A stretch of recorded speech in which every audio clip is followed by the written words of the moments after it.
Hey everyone, glad you're here.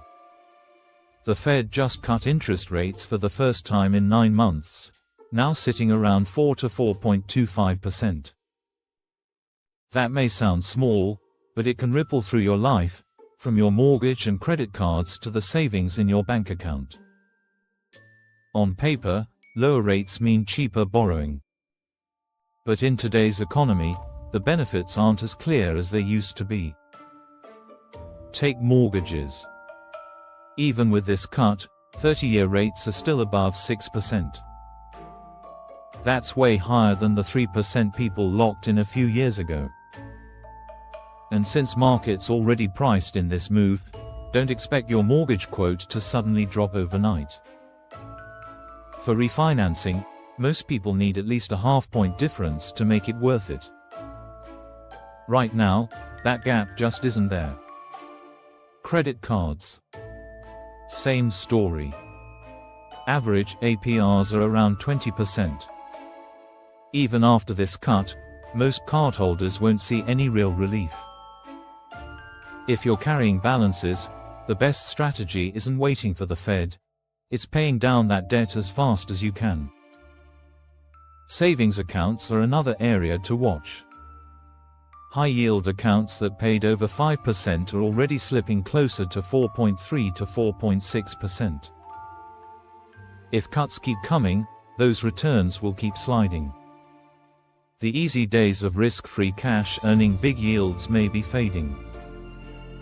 Some people are locking in CDs, like 7-month, no-penalty ones around 4%, before rates drift lower. Could be worth a look. Others are exploring short-term bonds or high-quality corporate debt. Not for everyone, but it's a way to earn a bit more without big risks. And through it all, don't forget the basics. Having 3 to 6 months of expenses in cash is still critical. Emergencies are the #1 reason people fall into credit card debt. Now, the politics. Trump has been pushing for bigger cuts, arguing high rates hurt housing and government borrowing. He even appointed a Fed governor who wanted a deeper cut this time, sparking a rare clash between the White House and the Fed. Courts even had to step in recently over attempts to remove a Biden-era governor. That raises real questions about the Fed's independence. For everyday people, that uncertainty just adds more noise to an already complicated money picture. When rates fall, some investors turn to dividend stocks, companies that reliably raise payouts, as an alternative to weaker savings returns. Financial stocks can also benefit, since banks borrow more cheaply. But none of this is a guarantee. If inflation sticks or a recession hits, stocks can still slide.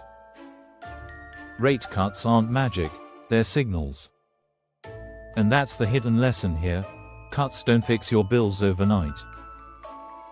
They just tell us the Fed is worried about growth and inflation.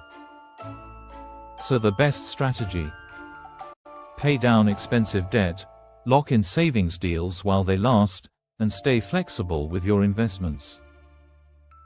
The days of zero rates are over.